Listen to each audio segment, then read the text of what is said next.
Chapter 3. The Letters from No One. The escape of the Brazilian boa constrictor earned Harry his longest ever punishment. By the time he was allowed out of his cupboard again, the summer holidays had started and Dudley had already broken his new video camera, crashed his remote control airplane, and, first time out on his racing bike, knocked down old Mrs. Figg as she crossed Privet Drive on her crutches. Harry was glad school was over, but there was no escaping Dudley's gang, who visited the house every single day. Piers, Dennis, Malcolm, and Gordon were all big and stupid, but as Dudley was the biggest and stupidest of the lot, he was the leader. The rest of them were all quite happy to join in Dudley's favorite sport, Harry hunting. This was why Harry spent as much time as possible out of the house, wandering around and thinking about the end of the holidays, where he could see a tiny ray of hope. When September came, he would be going off to secondary school and, for the first time in his life, he wouldn't be with Dudley. Dudley had been accepted at Uncle Vernon's old private school, Smeltings. Piers Polkiss was going there too. Harry, on the other hand, was going to Stonewall High, the local public school. Dudley thought this was very funny. They stuffed people's heads down the toilet the first day at Stonewall. He told Harry, "Want to come upstairs and practice?" "No, thanks," said Harry. The poor toilets never had anything as horrible as your head down it. It might be sick. Then he ran, before Dudley could work out what he'd said. One day in July, Aunt Petunia took Dudley to London to buy his Smeltings uniform, leaving Harry at Mrs. Figg's. Mrs. Figg wasn't as bad as usual. It turned out she'd broken her leg tripping over one of her cats. 24. And she didn't seem quite as fond of them as before. She let Harry watch television and gave him a bit of chocolate cake that tasted as though she'd had it for several years. That evening, Dudley paraded around the living room for the family in his brand new uniform. Smeltings boys wore maroon tailcoats, orange knickerbockers, and flat straw hats called boaters. They also carried knobbly sticks, used for hitting each other while the teachers weren't looking. This was supposed to be good training for later life. As he looked at Dudley in his new knickerbockers, Uncle Vernon said gruffly that it was the proudest moment of his life. Aunt Petunia burst into tears and said she couldn't believe it was her Ickle Dudleykins. He looked so handsome and grown up. Harry didn't trust himself to speak. He thought two of his ribs might already have cracked from trying not to laugh. There was a horrible smell in the kitchen the next morning when Harry went in for breakfast. It seemed to be coming from a large metal tub in the sink. He went to have a look. The tub was full of what looked like dirty rags swimming in gray water. "What's this?" he asked Aunt Petunia. Her lips tightened as they always did if he dared to ask a question. "Your new school uniform," she said. Harry looked in the bowl again. "Oh," he said, "I didn't realize it had to be so wet." "Don't be stupid," snapped Aunt Petunia. "I'm dyeing some of Dudley's old things gray for you. It'll look just like everyone else's when I've finished." Harry seriously doubted this, but thought it best not to argue. He sat down at the table and tried not to think about how he was going to look on his first day at Stonewall High, like he was wearing bits of old elephant skin. Probably. Dudley and Uncle Vernon came in, both with wrinkled noses because of the smell from Harry's new uniform. Uncle Vernon opened his newspaper as usual and Dudley banged his smelting stick, which he carried everywhere, 25, on the table. They heard the click of the mail slot and flop of letters on the doormat. "Get the mail, Dudley," said Uncle Vernon from behind his paper. "Make Harry get it." "Get the mail, Harry." "Make Dudley get it." "Poke him with your smelting stick, Dudley." Harry dodged the smelting stick and went to get the mail. 3 things lay on the doormat: a postcard from Uncle Vernon's sister Marge, who was vacationing on the Isle of Wight, a brown envelope that looked like a bill, and a letter for Harry. Harry picked it up and stared at it, his heart twanging like a giant elastic band.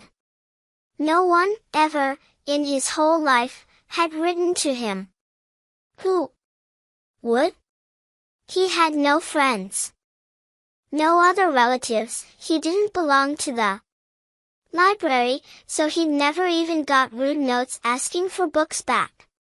Yet, here it was, a letter, addressed so plainly there could be no mistake. Mr. H. Potter. The cupboard under the stairs. 4 Privet Drive.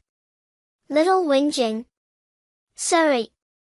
The envelope was thick and heavy, made of yellowish parchment, and the address was written in emerald green ink. There was no stamp.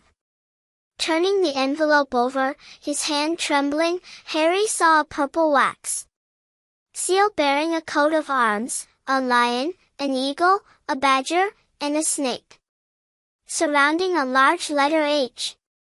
26.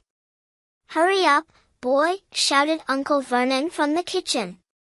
"What are you doing, checking for letter bombs?" He chuckled at his own joke. Harry went back to the kitchen, still staring at his letter. He handed Uncle Vernon the bill and the postcard, sat down, and slowly began to open the yellow envelope. Uncle Vernon ripped open the bill, snorted in disgust, and flipped over the postcard. "Marge is ill," he informed Aunt Petunia. "Ate a funny whelk." "Dad," said Dudley suddenly. "Dad, Harry's got something." Harry was on the point of unfolding his letter, which was written on the same heavy parchment as the envelope, when it was jerked sharply out of his hand by Uncle Vernon. "That's mine," said Harry, trying to snatch it back. "Who'd be writing to you?" sneered Uncle Vernon, shaking the letter open with one hand and glancing at it. His face went from red to green faster than a set of traffic lights. And it didn't stop there. Within seconds, it was the grayish white of old porridge. Petunia," he gasped. Dudley tried to grab the letter to read it, but Uncle Vernon held it high out of his reach. Aunt Petunia took it curiously and read the first line. For a moment it looked as though she might faint. She clutched her throat and made a choking noise. "Vernon! Oh my goodness, Vernon!" They stared at each other, seeming to have forgotten that Harry and Dudley were still in the room. Dudley wasn't used to being ignored. He gave his father a sharp tap on the head with his smelting stick. "I want to read that letter," he said loudly. "Want to read it?" said Harry furiously, "as it's mine." "Get out, both of you," croaked Uncle Vernon, stuffing the letter back inside its envelope. 27. Harry didn't move. "I want my letter," he shouted. "Let me see it," demanded Dudley. "Out," roared Uncle Vernon. And he took both Harry and Dudley by the scruffs of their necks and threw them into the hall, slamming the kitchen door behind them. Harry and Dudley promptly had a furious but silent fight over who would listen at the keyhole. Dudley won, so Harry, his glasses dangling from one ear, lay flat on his stomach to listen at the crack between door and floor. "Vernon," Aunt Petunia was saying in a quivering voice, "look at the address. How could they possibly know where he sleeps?" "You don't think they're watching the house?" "Watching, spying, might be following us," muttered Uncle Vernon wildly. "But what should we do, Vernon? Should we write back? Tell them we don't want?" Harry could see Uncle Vernon's shiny black shoes pacing up and down the kitchen. "No," he said finally. "No, we'll ignore it. If they don't get an answer." "Yes. That's best, we won't do anything." "But I'm not having one in the house, Petunia. Didn't we swear when we took him in we'd stamp out that dangerous nonsense?" That evening when he got back from work, Uncle Vernon did something he'd never done before. He visited Harry in his cupboard. "Where's my letter?" said Harry. The moment Uncle Vernon had squeezed through the door. "Who's writing to me?" "No one. It was addressed to you by mistake," said Uncle Vernon shortly. "I have burned it." 28. "It was not a mistake," said Harry angrily, "it had my cupboard on it." "Silence," yelled Uncle Vernon, and a couple of spiders fell from the ceiling. He took a few deep breaths and then forced his face into a smile, which looked quite painful. Yes, Harry, about this cupboard. Your aunt and I have been thinking, you're really getting a bit big for it. We think it might be nice if you moved into Dudley's second bedroom." "Why?" said Harry. "Don't ask questions," snapped his uncle. "Take this stuff upstairs now." The Dudleys' house had 4 bedrooms, one for Uncle Vernon and Aunt Petunia, one for visitors, usually Uncle Vernon's sister, Marge, one where Dudley slept, and one where Dudley kept all the toys and things that wouldn't fit into his first bedroom. It only took Harry one trip upstairs to move everything he owned from the cupboard to this room. He sat down on the bed and stared around him.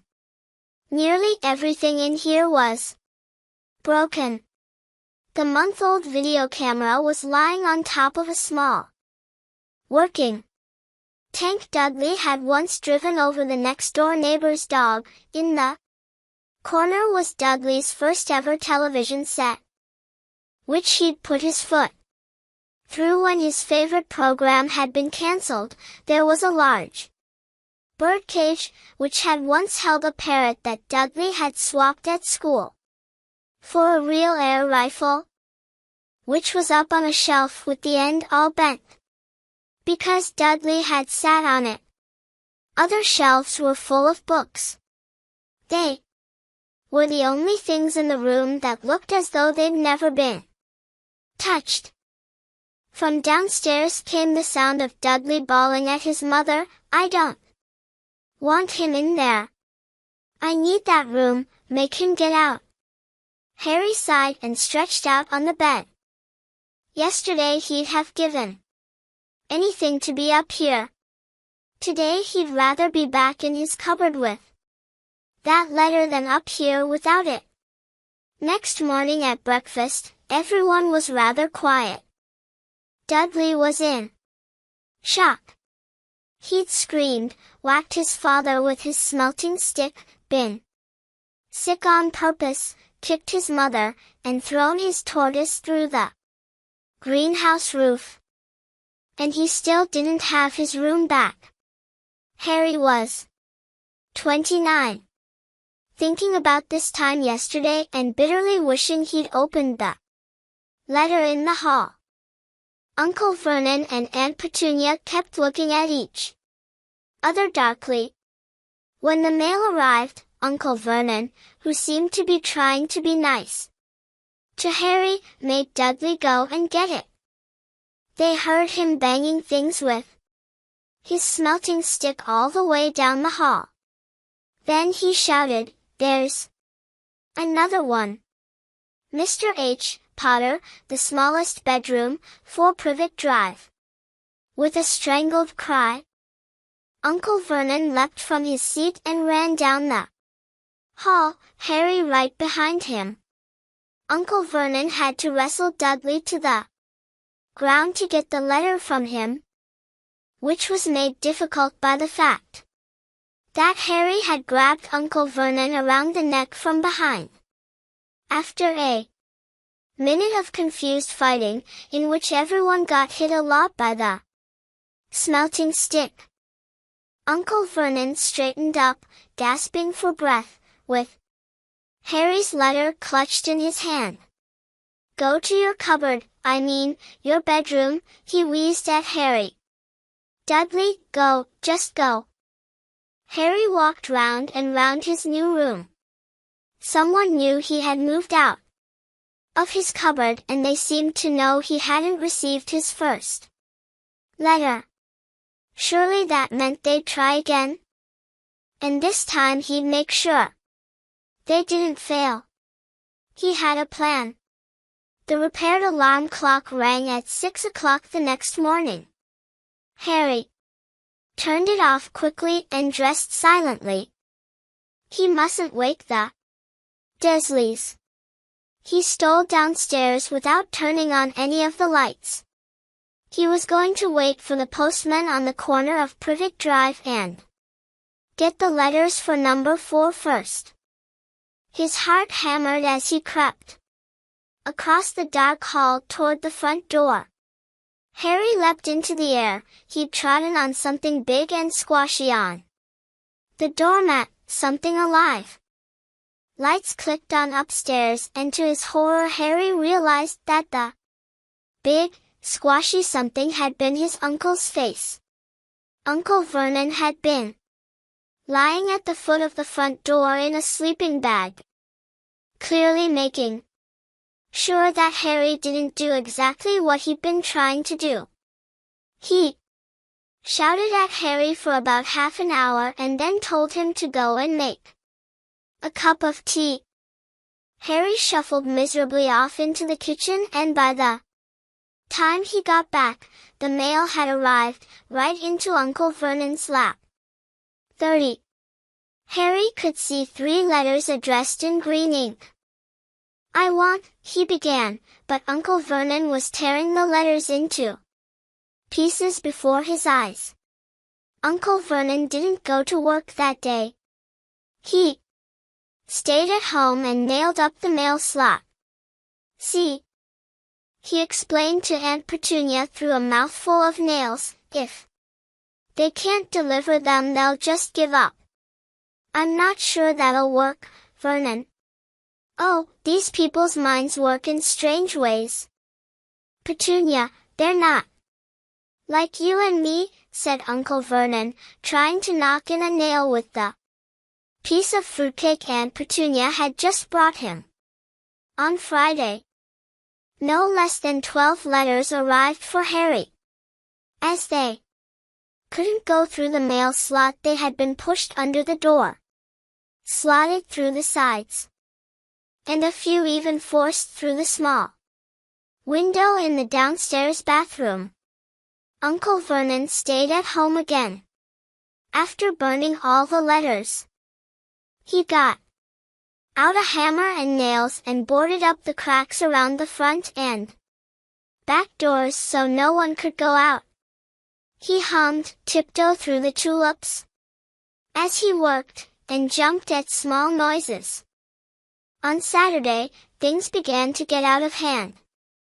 24 letters to Harry found their way into the house, rolled up and hidden inside each of the 24 eggs that their very confused milkman had handed Aunt Petunia through the living room window, while Uncle Vernon made furious telephone calls to the post office and the dairy trying to find someone to complain to. Aunt Petunia shredded the letters in her food processor.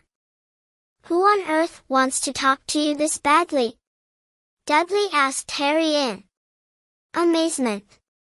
On Sunday morning, Uncle Vernon sat down at the breakfast table looking tired and rather ill, but happy. No post on Sundays, he reminded them cheerfully as he spread marmalade on his newspapers. No damn letters today. Something came whizzing down the kitchen chimney as he spoke and caught him sharply on the back of the head. Next moment, 30 or 40, 31 letters came pelting out of the fireplace like bullets. The Dudleys ducked, but Harry leapt into the air trying to catch one. Out! Out! Uncle Vernon seized Harry around the waist and threw him into the hall. When Aunt Petunia and Dudley had run out with their arms over their faces, Uncle Vernon slammed the door shut. They could hear the letters still streaming into the room, bouncing off the walls and floor. "That does it," said Uncle Vernon, trying to speak calmly but pulling great tufts out of his mustache at the same time. "I want you all back here in 5 minutes, ready to leave. We're going away. Just pack some clothes. No arguments." He looked so dangerous with half his mustache missing that no one dared argue. 10 minutes later they had wrenched their way through the boarded-up doors and were in the car, speeding toward the highway.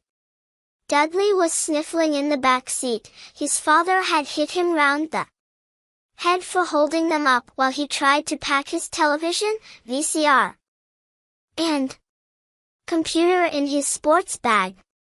They drove. And they drove.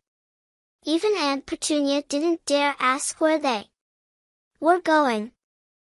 Every now and then Uncle Vernon would take a sharp turn and drive in the opposite direction for a while. "Shake 'em off, shake 'em off," he would mutter whenever he did this. They didn't stop to eat or drink all day. By nightfall Dudley was howling.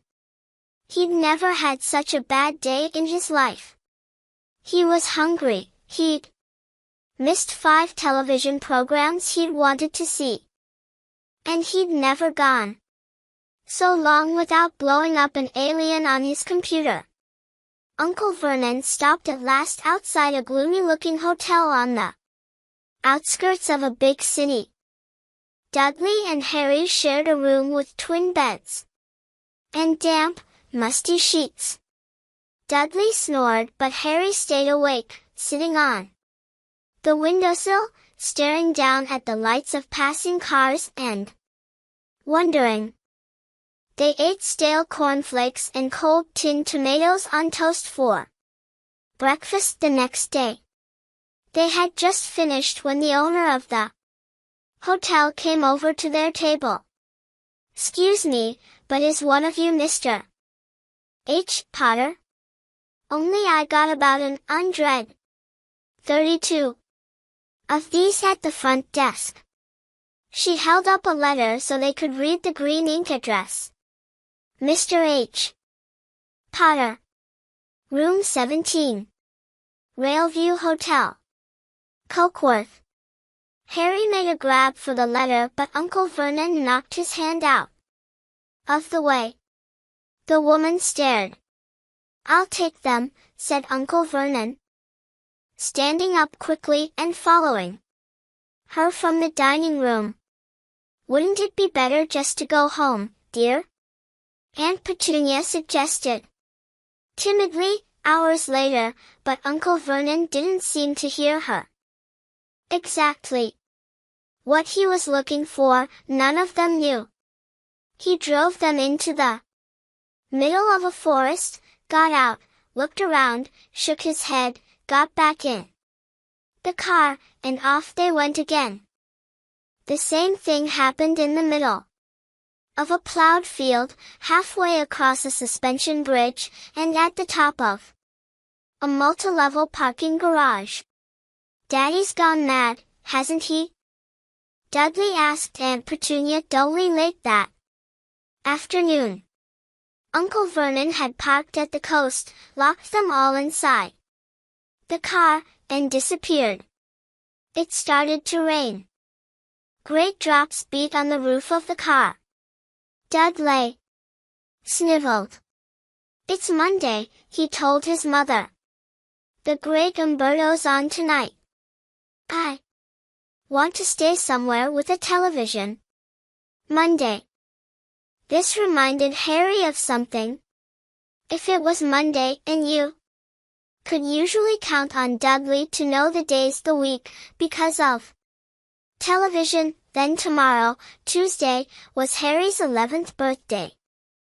Of course, his birthdays were never exactly fun. Last year, the Dursleys had given him a coat hanger and a pair of Uncle Vernon's old socks.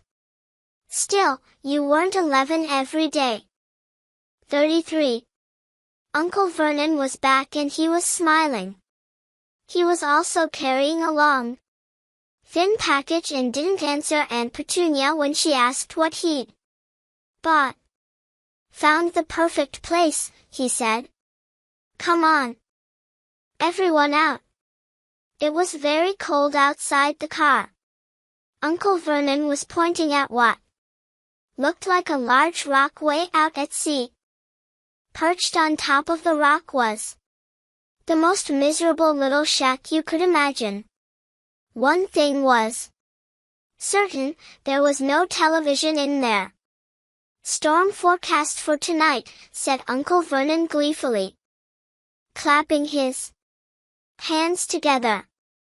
"And this gentleman's kindly agreed to lend us his boat." A toothless old man came ambling up to them, pointing, with a rather wicked grin, at an old rowboat bobbing in the iron-gray water below them. "I've already got us some rations," said Uncle Vernon, "so all aboard." It was freezing in the boat. Icy sea spray and rain crept down their necks and a chilly wind whipped their faces. After what seemed like hours they reached the rock, where Uncle Vernon, slipping and sliding, led the way to the broken-down house. The inside was horrible. It smelled strongly of seaweed, the wind whistled through the gaps in the wooden walls, and the fireplace was damp and empty. There were only 2 rooms. Uncle Vernon's rations turned out to be a bag of chips each and 4 bananas. He tried to start a fire, but the empty chip bags just smoked and shriveled up. "Could do with some of those letters now, he said cheerfully. He was in a very good mood. Obviously he thought nobody stood a chance of reaching them here in a storm to deliver mail. Harry privately agreed, though the thought didn't cheer him up at all. As night fell, the promised storm blew up around them. Spray from the high waves splattered the walls of the hut and a fierce wind rattled the filthy windows. Aunt Petunia found a few moldy blankets in the second 34 room and made up a bed for Dudley on the moth-eaten sofa. She and Uncle Vernon went off to the lumpy bed next door.